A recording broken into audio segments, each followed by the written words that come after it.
Thank you. Life is what happens when you're busy making other plans. John Lennon wrote those words in his lullaby, Beautiful Boy. I used to sing that song to my son Terry when he was a little boy, and we danced to it at his wedding in 2004.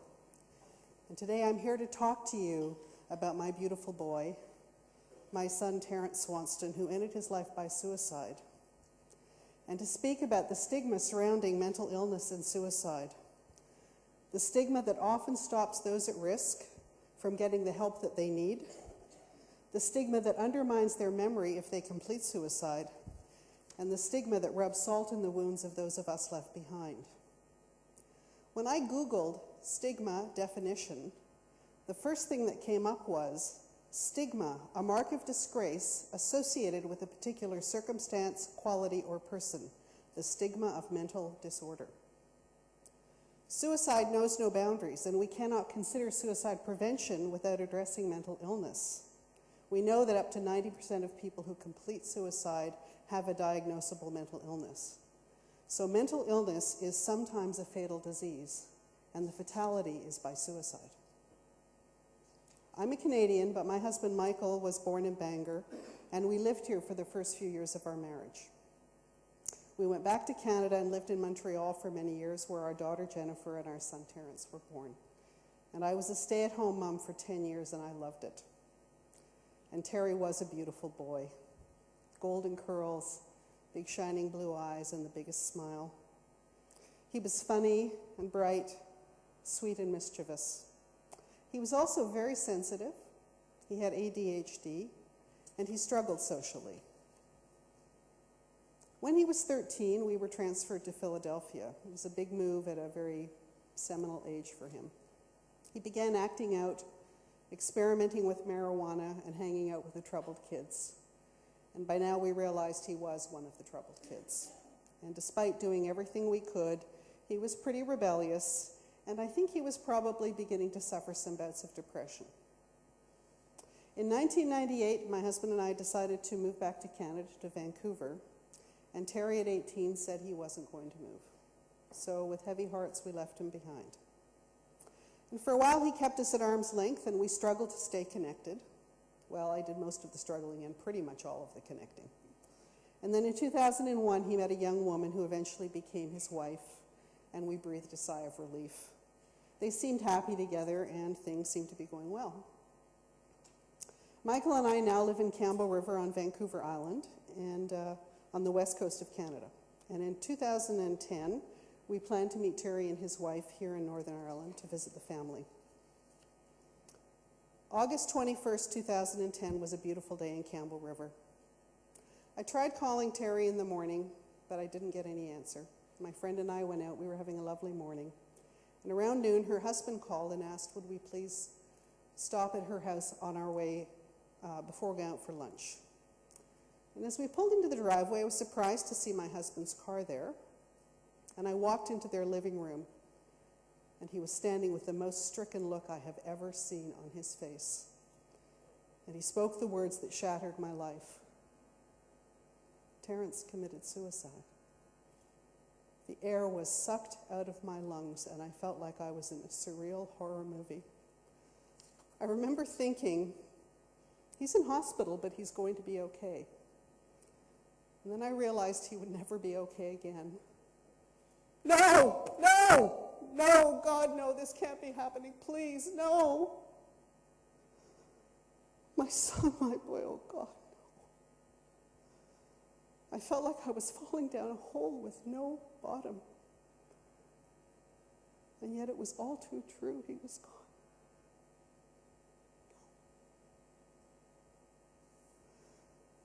Later we learned that at 12:30 p.m. Eastern Time, our son, our beautiful boy, ended his life with a gunshot to his head, just 1 week short of his 30th birthday. He must have been preparing to do that when I had tried to call him earlier and he didn't answer the phone. What if he had answered? What if? When he took his life, Terry shattered our plans. He shattered my heart, My sense of security and my life changed forever. It was and still is unfathomable, and I have struggled to come to terms with his irrevocable act. The day after he died, I spoke with a friend who told me that she had attempted suicide several years earlier in the grip of a terrible depression.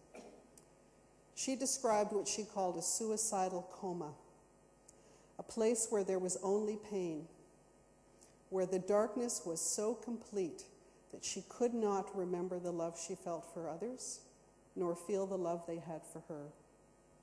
And it seemed clear to her in this suicidal coma that the only way to stop her pain was to die. Fortunately, she survived.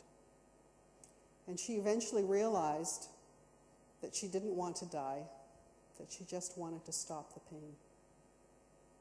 She told me, I will never understand why. That she does not really understand why she did it. She said a suicidal coma comes from an irrational state of mind that you cannot understand from a rational state of mind. This was my first step in beginning to come to terms with my son's death. We eventually learned that Terry took his life while suffering a profound depression. His wife and closest friends had tried desperately to convince him to get help, and he rebuffed all their attempts. He left a 3-part note addressed to his wife, his family, and one of those friends, who's a social worker. And to her he wrote, "You could not help me because I would not let you. I am so sorry." Why? Why, with so much love and support, why did he refuse their help? I believe he felt ashamed, worthless, and hopeless. That admitting he was sick and needed help was too shameful. That he did not feel worthy of being helped, and that he felt there really was no hope. Have you ever not gone to a doctor when you were sick, when you had a cold or a cough or a sinus infection? Sure, most of us have not gone to the doctor even though we were sick. Have you ever not told someone something because you were afraid of what they might say or think? Yeah, we've all done that. Had a little secret, don't want to tell anybody because they might not think good things about us. So it isn't surprising that people who are depressed or anxious or thinking about killing themselves don't always ask for help or go to the doctor or call a hotline. They're afraid of what people might think. Oh, you must be nuts. One of those. Just get over it. Do you remember when we called cancer the big C? When unwed pregnancies, domestic violence, and homosexuality were totally taboo subjects? Well, mental illness and suicide are still taboo. People don't want to hear about them or speak about them. I know. I experienced that deafening silence after my son died. Hardly anyone would speak to me about him, say his name, talk about his life or how he died. I felt so isolated and alone, and I knew that we need to make the unspeakable speakable. What are the first words you think of when I say mental health? Just throw out some words. So, depression, yeah, what else? Sad. Nuts, schizo, therapy, people who push carts around and live under bridges. That's what we think of. That's what our culture has taught us. What are the first words you think about when I say mental illness? Pretty much the same words. It's because we don't differentiate between mental health and mental illness. Mental health is how we think, feel, act, make decisions, relate to people. It's how we do life. It has nothing to do with mental illness. If you have a brain, you have mental health. It is our emotional, cognitive, and psychological well-being. Mental illness is a medical condition that disrupts a person's ability to think, feel, act, relate. It affects our brain.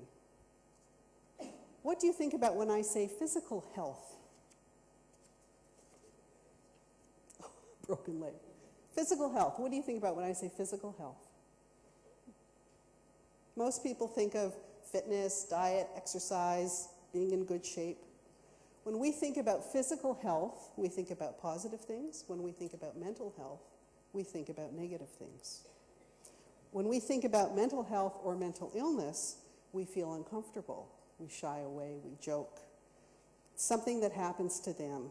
It doesn't happen to me. I'm okay. That's stigma. Do you remember that Google definition? Stigma, a mark of disgrace associated with a particular circumstance, quality, or person. The stigma of mental disorder. That really just struck me right between the eyes when I read that last example. In any given year, 1 in 5 people will have an issue with their mental health, will have a mental illness. 1 in 5 people. That's 1 in 5 people in this room. Anybody looking around, starting to count off? 1, 2, 3, 4, 5. 1, 2, 3, 4, 5. 1, 2, 3, 4, 5.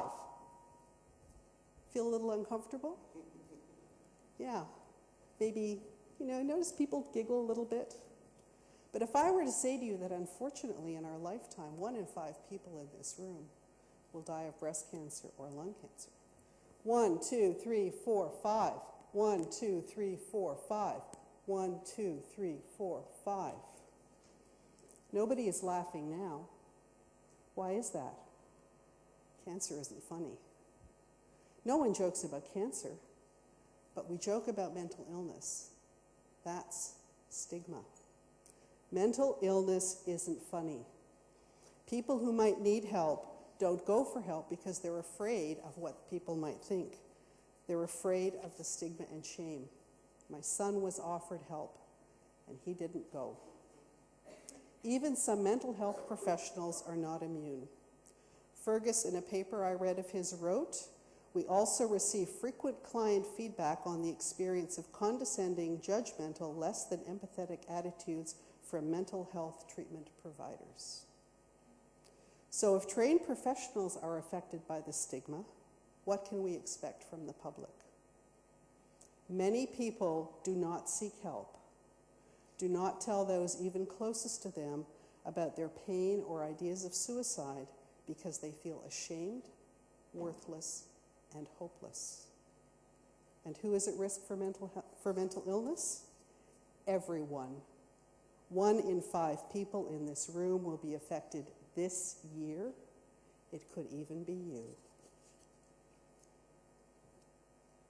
When my son died, I sustained what I call a traumatic emotional brain injury. I was lost in a grief pit of despair and depression, and there were times I wished I could join him. The fact is that after a suicide of a loved one, survivors' risk for suicide goes up. In your package, you have a copy of an open letter that I sent out to quite a few people a while ago. Fergus referred to it earlier. What I was surprised and gratified in a way was after I sent it out, how many people got back to me and thanked me for sharing my story, and particularly for offering some simple things they could do if faced with someone in pain or grief, or someone who might be considering suicide.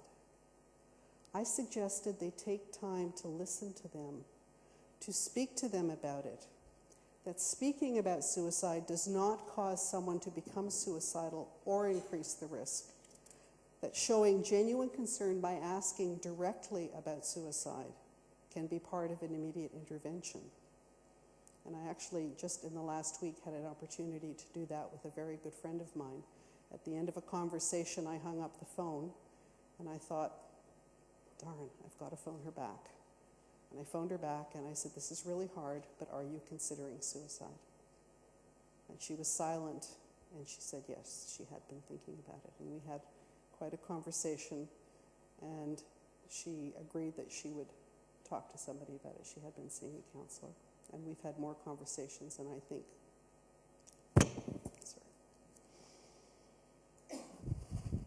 people also told me their own stories of mental illness and suicidal thoughts, and their reluctance to talk because of the shame and stigma that they had felt.